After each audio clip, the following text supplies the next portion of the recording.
So, I've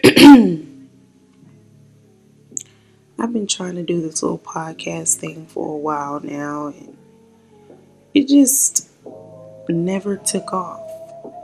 Not the way I wanted it to, but it just never did. But I have been having a lot on my mind. And, the more that I talk to people, I realize that the ones that I do speak to, we're like on the same wavelength when it comes to this particular topic. And so today's particular topic is relationships. And I mean every relationship, every type of relationship, relationship with your coworkers, your friendships, relationships within your family, mother-daughter, daughter-father, siblings, parents, their relationship, your significant other, like so many different relationships, and how they tend to shape you as a person. And the times we live in now, it's like, oh, I don't need anybody, I do this thing solo dolo, I what fuck a friend. I was trying to think of some things that people say, but fuck a friend is like something that is very prominent in the millennial generation. And like millennial generation, I'm talking about like late 80s to present. We have the tendency to not want to have a relationship with those around us. We don't want to have any interaction. In fact, I remember in high school when the new term being I came about, and it was like, I ain't I, you too I.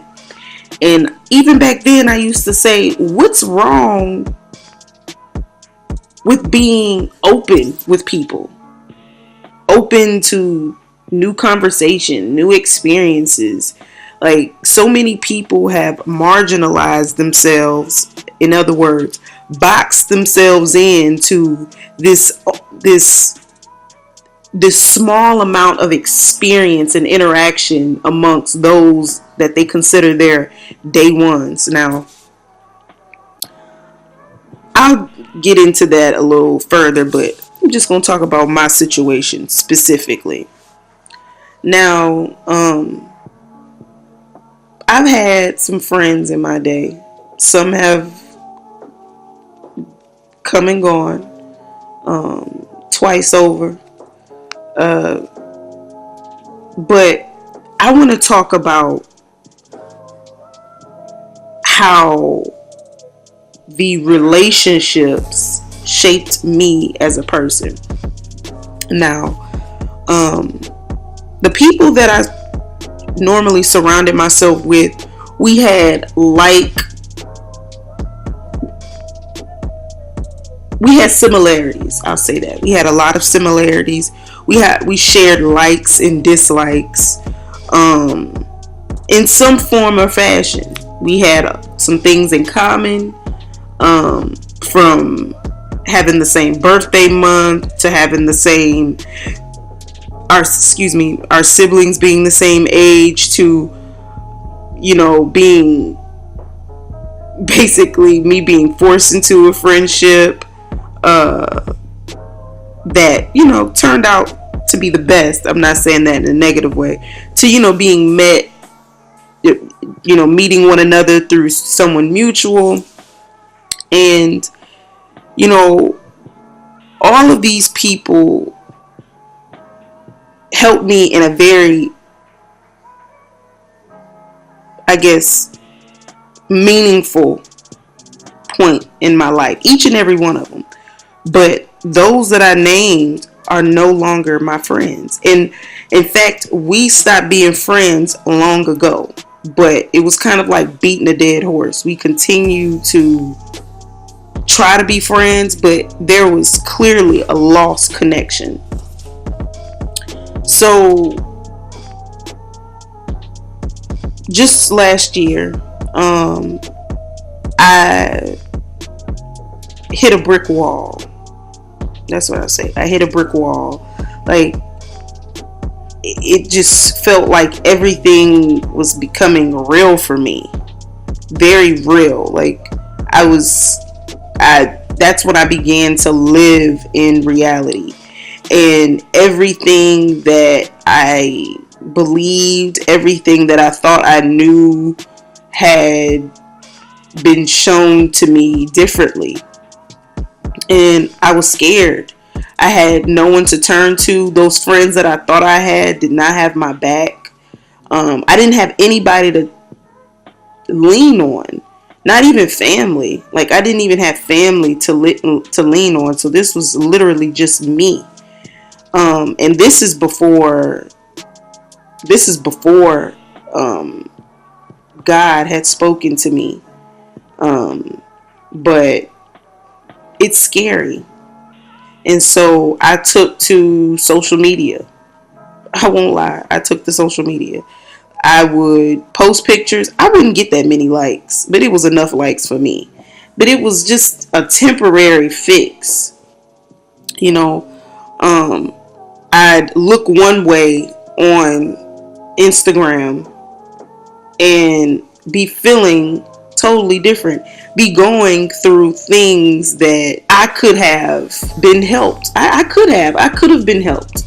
That's how I felt back then. Like, if they were really my friends, if those were really my family members, if these people truly cared about me, they would have helped me. They would have helped me through this. I remember calling my grandmother. Gram, I'm drowning. Said, I'm drowning, Gram. I don't know what to do. Please help me.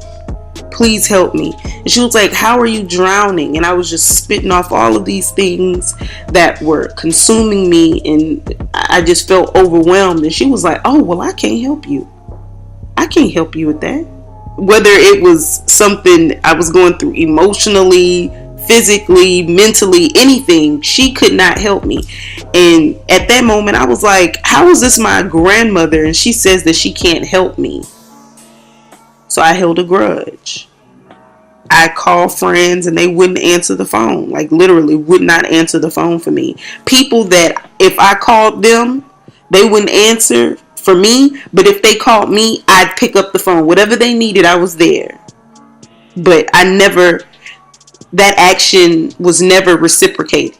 So as I got older and I'm experiencing these things, and this was only a year ago. And so that year gap really means a lot. Like, I could really see where I came from. Honestly, I really can. I know where I came from.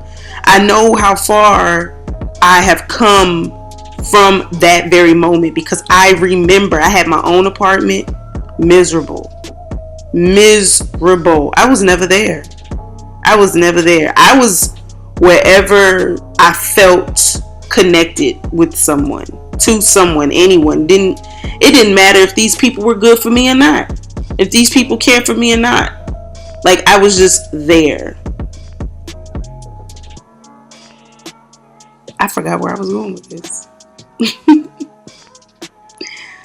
Well, anyways, I'll get back there. But now I realize that they did what they were supposed to do. And I thank them for that, because I was able to keep mental notes. I never forgot. I probably forgave. I didn't probably do it. I did do it. I forgave, and like wholeheartedly, full-fledged forgave them.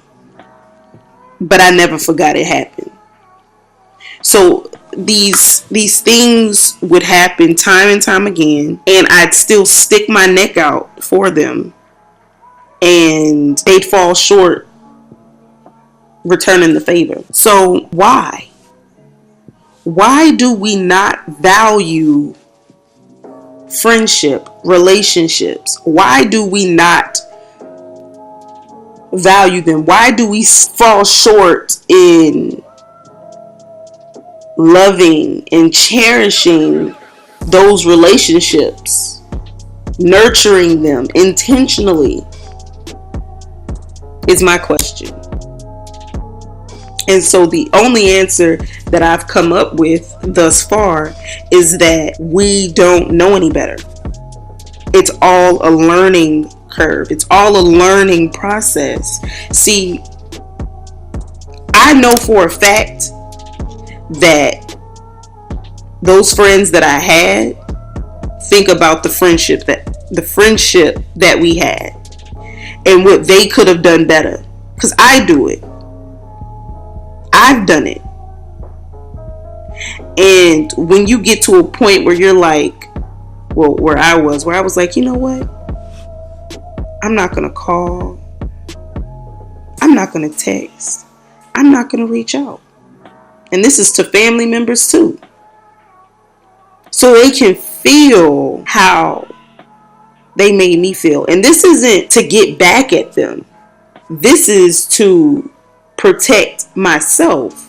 Because what I do know is that for the friends that I've lost, they were replaced with at least one person that I can truly rely on.